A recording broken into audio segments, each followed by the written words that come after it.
आज भारत के महान कथाकार, उपन्यास सम्राट, युग प्रवर्तक, जनता के लेखक, कलम का सिपाही, कलम का जादूगर, जाने कितने विशेषण हैं इनके।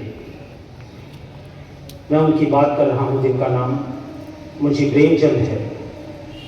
आज उनकी जन्म जयंती है बच्चों, बड़ा शुभ अवसर है। बच्चों, प्रेमचंद एक ऐसा नाम है जो हिंदी साहित्य के इतिहास में, जिनके नाम से युग जाना जाता है। प्रेमचंद के पहले के साहित्यकारों को प्रेमचंद पूर्व युगीन, प्रेमचंद के साथ के साहित्यकारों को प्रेमचंद युगीन और प्रेमचंद के बाद के साहित्यकारों को प्रेमचंदोत्तर युग। इतनी बड़ी शख्सियत है, इतनी बड़ी हस्ती है प्रेमचंद। बच्चों, ये जितने शिक्षक हैं यहाँ पर, चाहे वो विज्ञान के शिक्षक हों, चाहे गणित के शिक्षक हों, चाहे हिंदी के हों, चाहे अंग्रेजी के हों, चाहे जिस भी विषय के पढ़ाने वाले शिक्षक हों,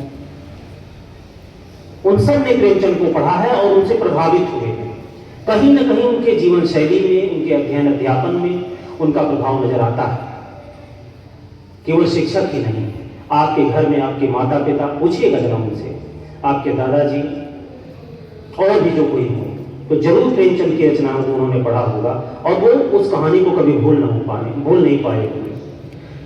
आपने भी पढ़ी होगी कहानियां अपने पुस्तकों में, और क्या तुम भूल पाए क्या ईदगाह, जिसमें हामिद जाता है, वो मेले में सारे बच्चे खिलौने खरीदते हैं, हामिद चिमटा देखता है तो उसे याद आता है कि उसकी दादी रोटी सेकते समय उसका हाथ जल जाता है, तो वो चिमटा खरीदता है अपनी दादी के। तो वो कहानी कौन भूलेगा, कौन भूला होगा बूढ़ी काकी, अगर तुमने पढ़ी होगी अपनी किताबों में, तो भूल ही नहीं सकते कभी, पूरे जीवन भर उसका प्रभाव रहेगा।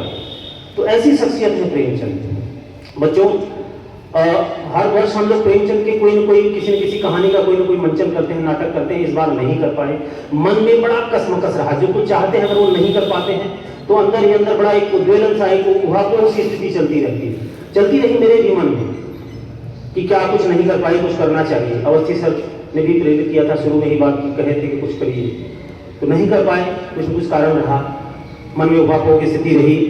तो बच्चों, एक बात बताऊं कि प्रेम, जाने क्यों, कल की बात है अभी, प्रेमचंद जैसे मानो वही कहे कि यार कुछ नहीं कर पा रहे हो तो कम से कम मेरा संदेश बच्चों तक पहुंचा दो। तो प्रेमचंद की प्रेरणा से एक पत्र लिखा मैंने बच्चों के नाम।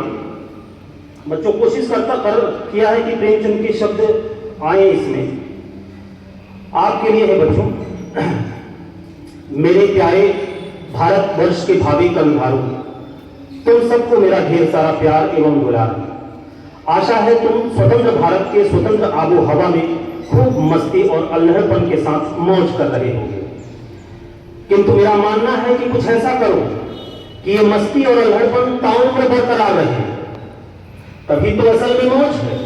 ऐसा न हो कि 4 दिन की चांदनी फिर अंधेरी रात। मैं समझता हूं कि ऐसा तभी संभव है जब तुम अपने लिए कोई ऐसा लक्ष्य बनाओ जो तुम्हें पसंद हो और जो समाज हित और देश हित में भी हो, और उसे पाने की जी तोड़ कोशिश में लग जाओ।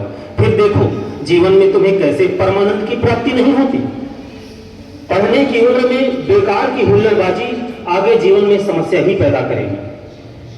बच्चों, पिछले साल मेरी जन्म जयंती पर तुम में से कुछ बच्चों ने मेरी कहानी सुभागी का मंचन किया।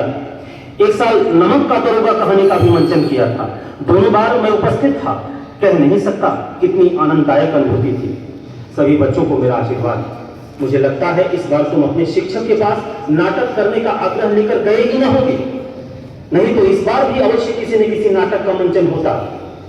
बड़े बच्चों को इसके लिए पहल करनी चाहिए, क्योंकि नाटक जन जन तक संदेश पहुंचाने का सबसे अच्छा माध्यम है। बच्चों, मेरा उद्देश्य कलम के माध्यम से समाज में व्याप्त विविध प्रकार की विषमताओं, विडंबनाओं, अंधविश्वास, रूढ़िवादी रीति रिवाजों, अत्याचारों और अनेक प्रकार के मानसिक और दैहिक शोषणों को जड़ से उखाड़ फेंकना था।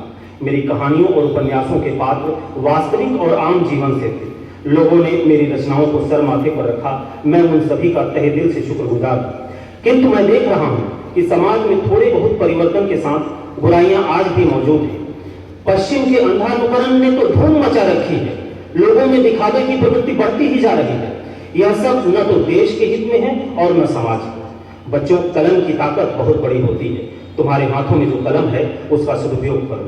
कवि बनो, लेखक बनो, डॉक्टर बनो, इंजीनियर बनो, वैज्ञानिक बनो, राजनीतिज्ञ बनो, व्यापारी बनो और चमकदार भारत का निर्माण करो। एक विशेष बात, मेरा आप सभी से अनुरोध है कि मेरी प्रतिमा या फोटो पर माल्यार्पण करने या पुष्प चढ़ाने जैसा कोई उपक्रम न करें, क्योंकि किसी भी प्रकार की विशिष्टता से जाने क्यों मुझे बड़ी चिढ़ है। मैं तो सामान्य हूँ, सामान्य ही रहना चाहता हूँ। मेरे लिए यदि तुम कुछ करना ही चाहते हो तो मेरी कहानियों को पूरे मनोयोग से पढ़ो, उनका मंचन करो, जैसे सुभागी का और नमक का दरोगा का किया था। वही मेरा माल्यार्पण और सच्चा सम्मान है। तो वादा करो अगले वर्ष तुम्हारा नाटक देखने आऊंगा। अंत में तुम्हें ढेर सारा प्यार और आशीर्वाद। तुम्हारा धनपत्र है। धन्यवाद बच्चों। एक महत्वपूर्ण बात और, आज 2 वर्ग को मैं यहाँ पर उपस्थित कर रहा हूँ। मैंने उनसे निवेदन किया है, एक तो आपके ही बीच का एक छात्र है जो अपने विचार प्रस्तुत करेगा, और एक हमारे बड़े साहित्यकार हमारे बीच जो हैं और समीक्षक जी हैं अवस्थी सर।